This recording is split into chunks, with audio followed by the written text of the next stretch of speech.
Ganda ko lang.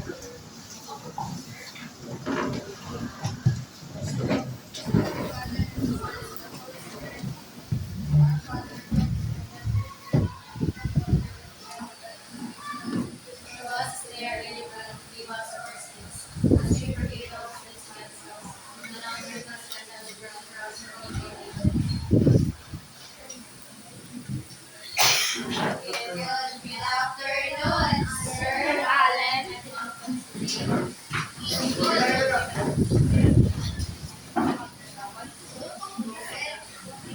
So, so let's do a quick recap sa itong discussion dapat. So, saan mga itong discuss dapat sa Editorial writing. writing. So, kanina na sa type of writing. This is sports writing. So, what is sports writing? Oh, sports writing is a type of journalism that focuses on sports or the sports industry. It can include coverage of games, players, teams, and leagues. Sports writers typically understand both professional and amateur athletics, which gives them a unique perspective to the subjects. So, the context of sports writing is all about sports, or coverage of games, mga athletes, so nadala tanan. The elements of the sport writing, highlights of the game. So if you're a writer and then we're covering sports, you need to know what is the highlights of the game. Focus on the most important and exciting moments. So the most important and exciting moments. So usually for sports, most important and the most exciting moments is nara siya sa kinalasan like basketball. So mo sabi ko ay kanang crucial ito ang game ito and then last minute or last seconds, di ba?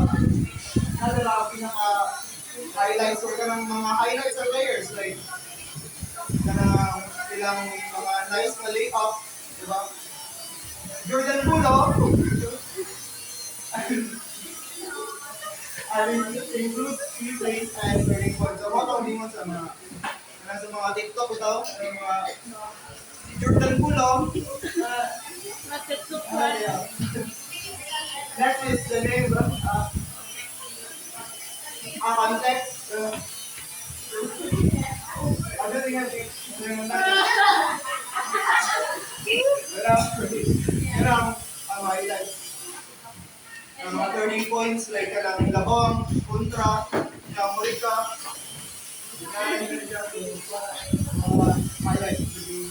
That is the name of the team. So, siyempre, if we write mga kuan, di ba? Ang imo naman itong mga W's and H question. So, who, what, where, anak. So, the name of the team, area the team's involved, mention players in type of sports. So, specify what sport is being covered. So, para makaibaw ang mga leader sa ang mga barina, ito nga sport ang nasa sa kuan, sa page, hindi mo siya butang kay namilay ka sports club. Bigla mag sports. So, hindi mo specify. Example, basketball, football, volleyball. Next is the score or final outcome. So, ibutang sa mo ang score and the final outcome. Time and place of the game. Asang itabong gawa o ang sa important reason na siya sa sports working. Kung ano man dagang tao na murag kami tao ka ng love ito ang sports bitaw. Passion, pwede, it could be entertainment, habits, muna siya, muna ay dagan encourage sa ang sports since muna siya nagamit ang unity bitaw like for example kanang may duwa ni Pacquiao bitaw sa tanan tanan mga sugarol mo ano na sila kay kanang na or kanang may mga pageantry ibang mga short club bitaw and essentials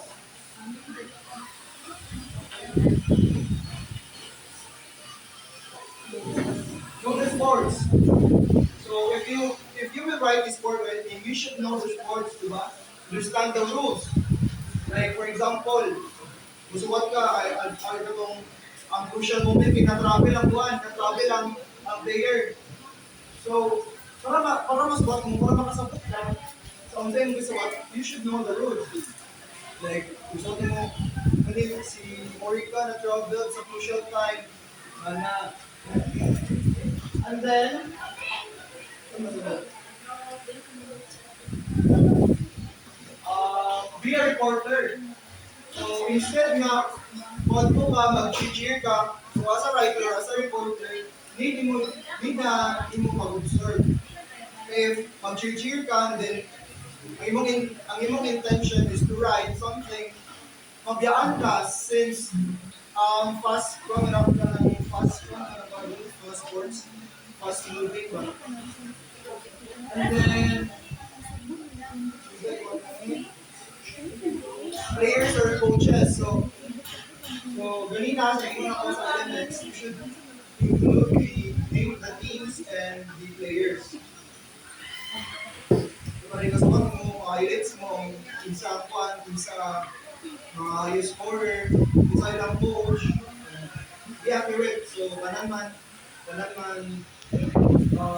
writings should be accurate, should be factual. Take fast notes. So, as I said earlier, ang mga sports is fast moving. Fast moving. So, dapat fast-fast ka mo sa may mas magdagan mo na siya. Be unbiased. So, wala ka di panigang yung team. Like, si Kai Soto, may inigang mundo na alis sa Pikas ngayon, murawan mo siya biased ito. So, you should not be biased. So use facts. So pala na siya sa be accurate, use facts. Use proper terms. Apply correct sports language. So konektado lang siya sa know the sports since if you're gonna write something about the sports, you should know the rules and the regulation para accurate and factual in yung sila. Next is the sports use versus sports teacher. Sport news is in the sports section of the newspaper, in which the sport writer reports the scene of sports, tournaments, and games such as athletics, football, baseball, basketball, volleyball, etc. So, nana siya sa newspaper, like, Pacquiao, pinatumba si Pacquiao, pinatumba ang mga tao. Barangay Nebra, tinalo ang and then, dali sa Pilipinas, usually kay basketball, boxing, volleyball, pero di ko sila ng volleyball, pero di ko sila ng ay, sikat din siya, sorry sa mga sikat din siya, pero what I mean is the most known ba? Kaya boxing, mga pageantry, I don't know, is sport ka ng pageantry? Siguro, wala natin mga sport ka rin mga so, then, styles of sports news writing. Use of precise, and lively, attractive, and informal language. Because some critics refer to the sports department as the toy department or the newspaper. So, as the toy department, so it means nga murag casual bitaw. Dapat makarelate pa mga tao,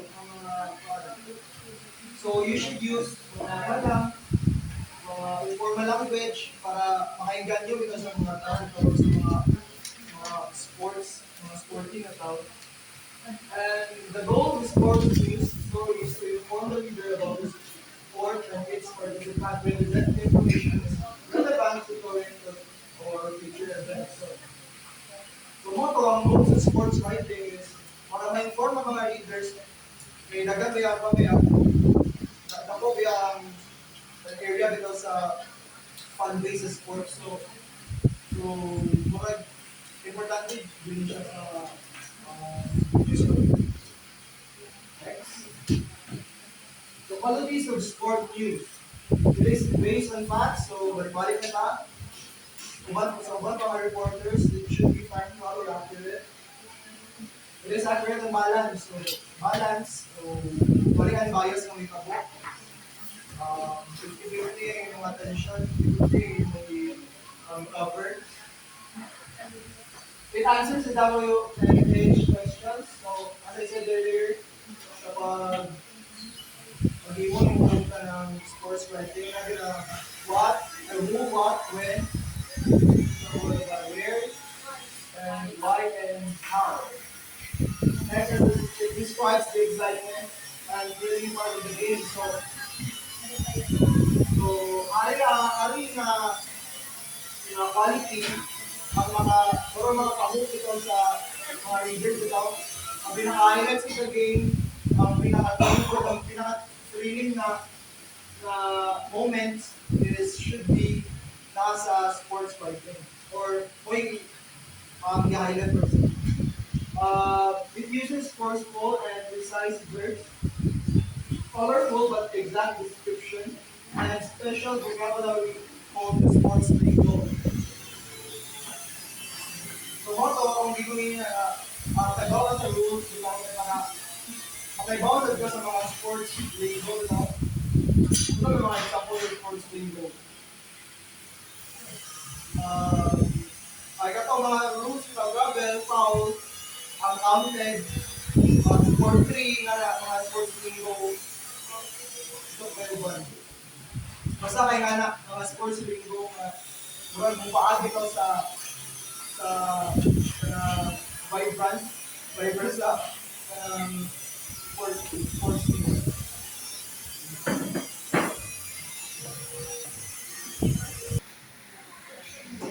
So for the presentation of the report of Mr. Morita, the sports feature. So sports writing is a type of journalism that focuses on sports or the sports.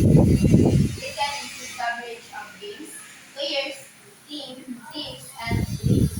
Sports writers typically understand both professional and amateur athletes, which gives them a unique perspective on their subject. So, dapat mo include sa mga games, at sa mga players, sa mga background na ng mga team, o kanang mga league, sa pag mga gagmay or mga local na mga events or mga games. So, ang mga dapat ang mga sports writers masabot sila both sa professional o amateur na athletics.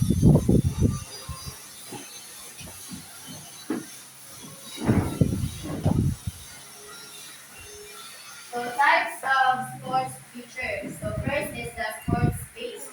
A sports feature could deal with a particular sport such as cricket, football, chess, or tennis. So it means nga dapat kung gumawa kang sport feature, mag-focus rin ka sa usa ka kanang games or event. Nga kung kanang mo feature ka o sports niya, ani na sa introduction kay ang sports na. Dahil po nga susunod kay lahi na po nga sports mo, mag-evolve ang inyong readers. Next is a sport-based feature deals with various aspects of particular sports. So, these talk about different parts or sides of the sports. So, dili lang nag-focus sa game itself, but may include siya kung yung sa games, yung sa mga players ng training, yung sa mga kanang rules mga sports o kanang kung sa kanang unsa sa impact sa mga fans ana nga kanang sports o unsa history ana nga sports may suwat mo ito sa mga sports feature. Then concentrate not only on tournaments but on problems and controversies in a sport as well. So, parang gingon ganyan na, di na din mag-focus sa game. Kung what ka ka ng sports teacher, di na mag-focus kung sige buhat ka ng game, sige buhat ka ng game. But mag-focus ka sa akong background, bitaw ka ng behind the scenes sa nga ng sports. Kana nga kung sigaran is ka mga kanang factors, ibutang ni mga factors.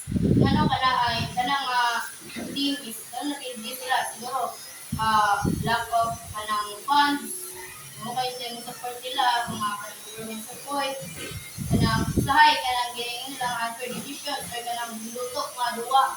Muna kasagaran man kanang kasagaran sa mga i-feature ng luto-luto mga duwa bitaw.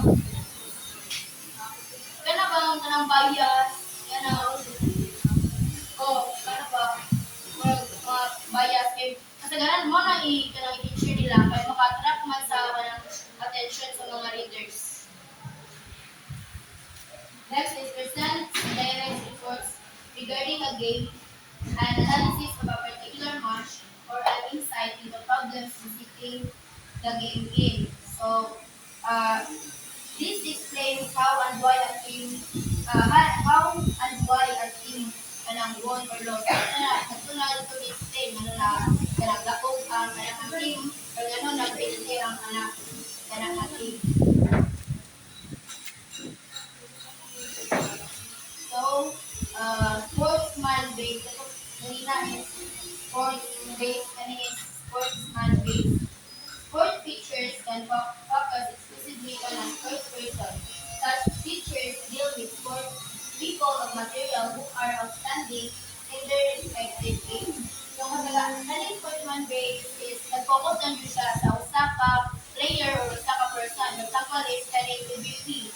So, kana MVP, magamaka ka ng picture na, magamaka picture na nga person, kanang, usay Jamie niya, gabot siya na level, sigara na is like, Pacquiao, Ediling Diaz, mga Carlos Siulo, magimo siya ganang first picture na, sa iyang life, sa iyang kumpaning kamot, gabot siya na level.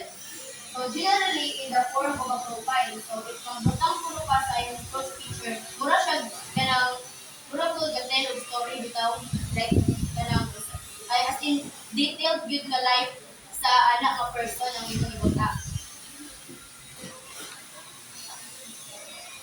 Next is sporting events picture. So sports features can deal with sports history. For example, the Ashes or the Olympics with records in the form of tables and statistics, with interesting but incidental details regarding sports, person, and events. So, di ba, kasagaran sa mga sports or mga events, di mo din perfect. Naman yun na ka ng mga errors, like mga technical errors. Thrilling na gani kayo ang buwa. Look, hanap din kayo mga magka-error. Kundi, may injury ang ang bida dun sa anak ng mga game. May injury ang MVP nila, mo na kasagaran mo i-picture nila. Like interviewon man nila yung mga iguman niya.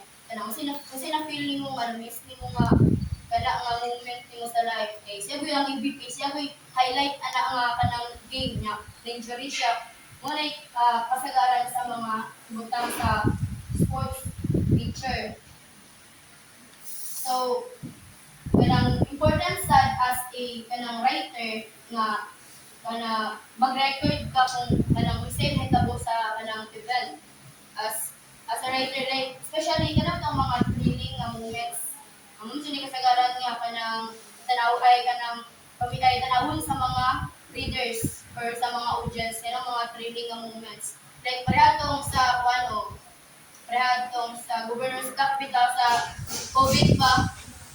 So kung tigtanaw mo ang Governor's Cup sa una, grabe kayo ang training nga kanang duwa sa Governor's Cup, like Bunbon versus Mandatao. Kunya, atong time napajoy ka ng namatay bitaw tungod sa kabuok sa lugar.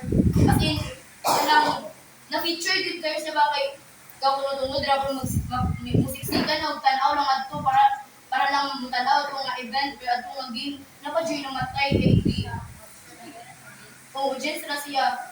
So, grabe jud ay ang kanang impact basta kanang mga mana. Labi nag-trailing so samot na kay init kayo duha kay as in murag pisikalan bitaw ang duha.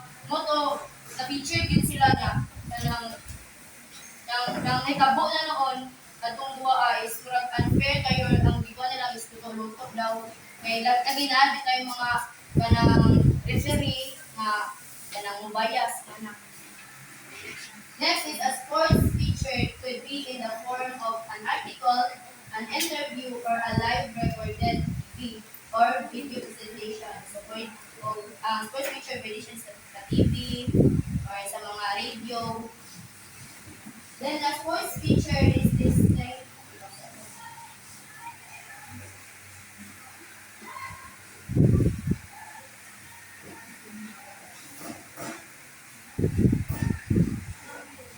A sports feature is distinctive because of its subject matter and the language and style in which it is written.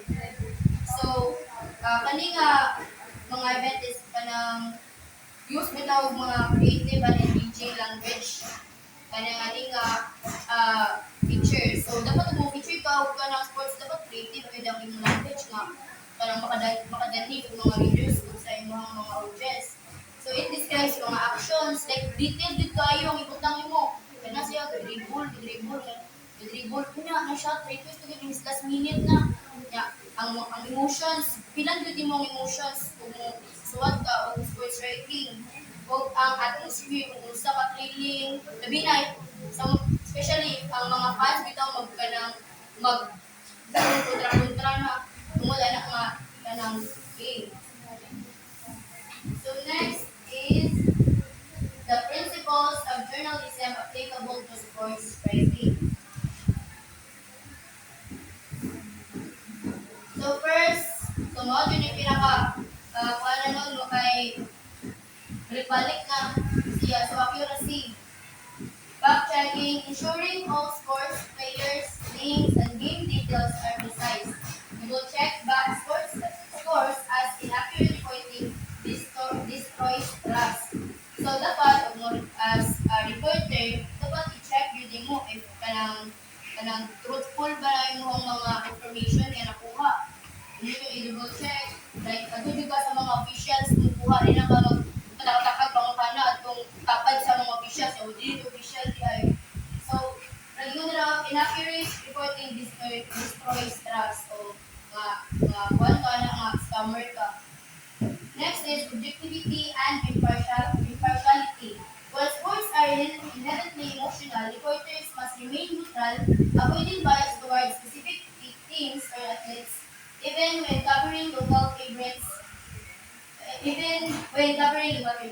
So, ikaw as writer, so, ganahan ka na mag-game, ikaw ang reporter, ganahan ka na game, bias ni mo ng aning pikas. So, dapat magpabilin ka kung kang balance. Kay, what if, ang ibutang mo dito sa kanang imong picture nga, palagian yung storya rin pikas niya, ang pikas kay DTI. So, bisan pag kanang ganahan kay kaani nga team, mo sila nang ipasentabi ang imong personal nga interest. Next is fairness and accountability.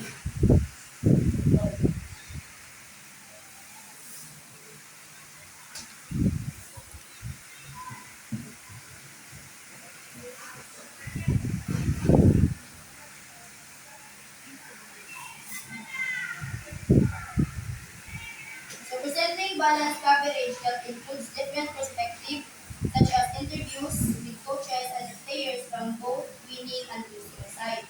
So, para sa gingon ganina, like sa Governor's Cup, di ba iguman sa duwa, naman yung mga interviews, ikuan pa ganina sa bukod nga page, mga interviews. So, di na dyan, kung ikaw ang kanang writer, di na rin mo interview ang daubra.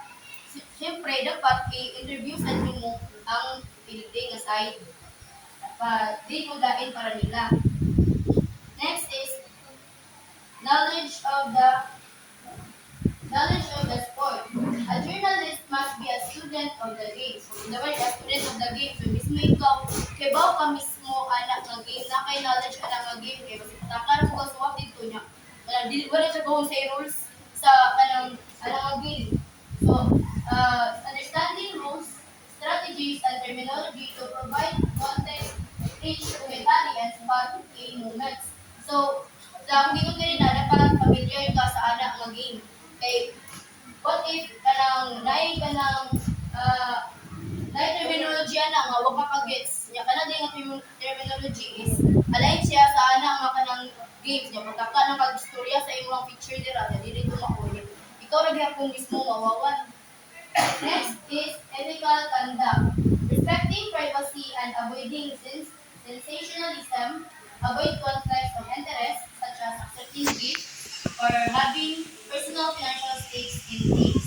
So, para itong gingon ako ganina, bisan pag bias na nimo nga kana nga team, kundi no mabilis gyapon kag truthful o accurate. So, di ka magawat og mga gifts, no, mga kasagaran nga tabok sa ato ka mga natagan og mga gifts, kanya picture nga na kalamitan istorya pumutan sa kadaghanan para dindot kuno ang ilahang mga nalang sa reputasyon para dindot kung pinabot niya. Daghan pa siya mukuha nila mga things. Next is transparency and attribution. Clearly attributing quotes and information to sources rather than presenting assumption as facts. So, practically, ingon ibang mga importante ka o mga quotes or isa lagi ka ng mga sources or mga references na dapat transparent ka as a journalist. Next is comparing storytelling with truth. Using active verbs and vivid jargon to create language to recreate the drama of game but ensuring that the narrative is supposed by facts.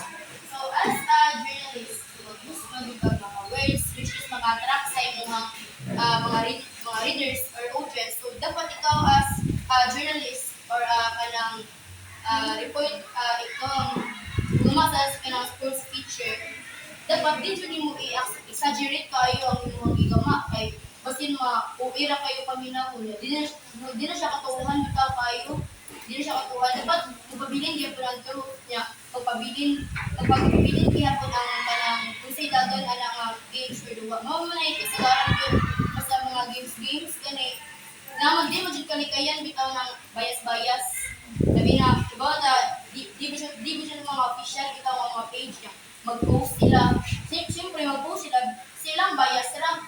Kaya dapat ikaw as sports teacher, dapat magbilin dito ng mga URC, truthful dito ka o transparent ka sa tanan.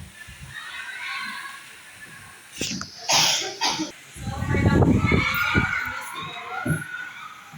jargons and different sport conventions.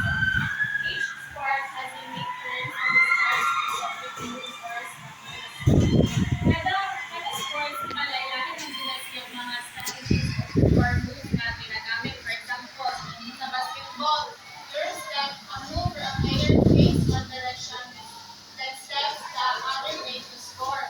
So, sa basketball, kapag kinsa tigtanaw yung mga liga or mga governors cup, iba kabantay mo ang mga player ay kanang mag-lipat-lipat na silang moves para i-up sa kanang mga uban na ikas na kulda kay malipat nila para makascore sila. And then for the soccer or a football, a kick where a player wraps one leg behind the other to strike the ball. Kanang soccer sa basketball, lipat-lipat ako na siya sa malipat sa malilat ka sa ilang mga moves or mga strategies. So, ang dapat defensive ka sa ilang half. Kontra or mga kanang kalaban. And then, sa veteran football, a defensive strategy for example, players rush the quarterback. Mao pa na siya kanang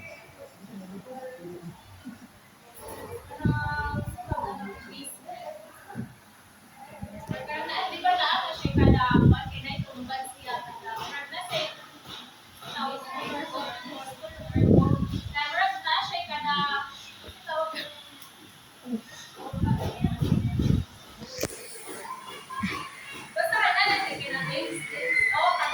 Ya, ikuan mo ini kita nito sa kanang kuan. Dapat ka and then dapat matugmad ko yung games kay count ka sa so kanang score sa pikas.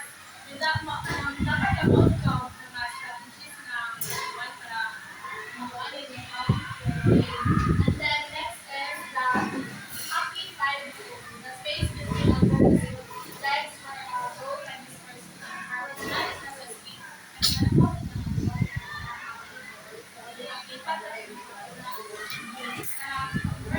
Circle dito magkamay siya o ano yung ginagawa. Next is the jargons and different sports also. Kada lang natin na sports kay na accident nila na mga chargers kay na mga tawag sa basketball natin zone, defense, rebound, rally, man-to-man, 30 seconds clock, long pass, steal, live, figure, so, ang sige ko na basketball nila ang player ang This is the last grandmaster class board. 9 round tournament, 3 shot. Kapag mo sa chess, kay ba na siya yung ilamit ng pan? Galing course. Nana siya yung ilamit ng move. O, ang first kay L, di ba ang move ng course? Then, kanang phone, kay ka na-find ang isa sa top step. And then, anak Q, Q kay, if, tawagan ng mga Kaya ba, ang banana, ang move sa bigas ng pagkamay, yung mga travel na sila, target. Kaya basta ka makuha na siya sa bigas, ako na siya, isaya sa, and then sa, next one doon na, ako siya sa ilamig na, charges na sila gamit, which is ang burning time reduction. Kasi wait, by way, incorrect speed, and so then, sleep layer mo magkuhan.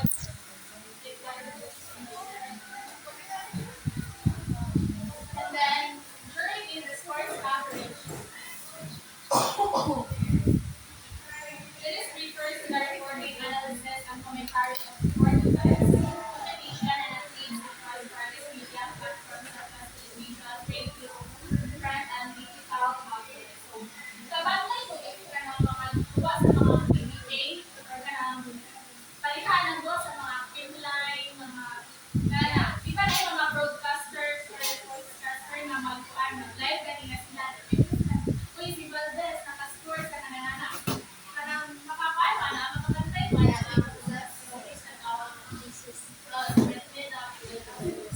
like, sport broadcaster broadcasting is the process of providing live to an array of TV, radio, or internet by one or multiple means. Di ba, mag-live ka na sila, may mga comment na naman, isa yung ba, yung live power, kanang sila na go. So, ang pin live power ang and then sportcaster is a television or radio broadcaster who reports sport news and provides running provides that information kung saan na ba ang uwan. Like, isa lang pa, or ka na, isa lang pa, or isa ka na nagula sa sport, or yan, like, highlights sa basketball, highlights sa volleyball, yan. So next is types of sport writing. So game stories, sport what happened in the game, key plays, scores, and highlights. Can be short from minor events or detailed or important news. As ikaw picture writer, na reporter, dapat ka mauka sa kanang kuan about sa game like pag notes lang sa highlight na mga games. Dapat i-kuan mo para makakapagkaroon na information before nito sa ikuan i-publish mo ang news or like sport article or sport version. Then feature stories, focus on feature stories behind sports. So na ay two main types. So the analysis stories that explain how or why things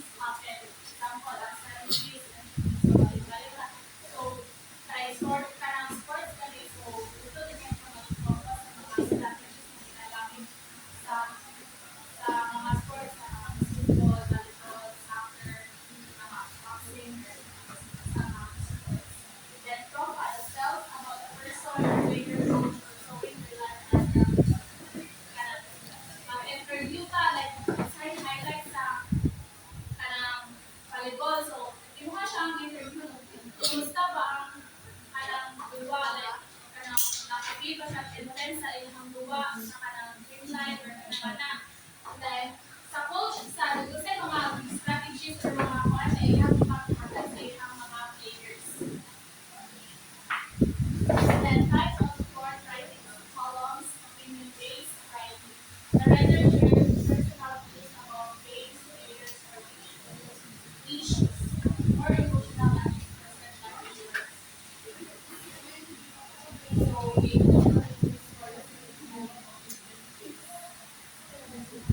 So, strategies in covering sports or strategies. Watch games in advance to understand rules and use hands. So, ano ito mga kanang as sports writer, so mag-advance na ikaw tanaw mga sports para in case na naana ka sa actual and ikaw nakamugan ikaw take note na ay ingani di ang magigamit sa ilaha ingani di ang kanang mga apply na mga ba sa ilahang coach ingani di ay ang mga guidelines sa pagbuwa ingani and then learn about the sport and try to teach members attend events in person when possible so dapat ka lang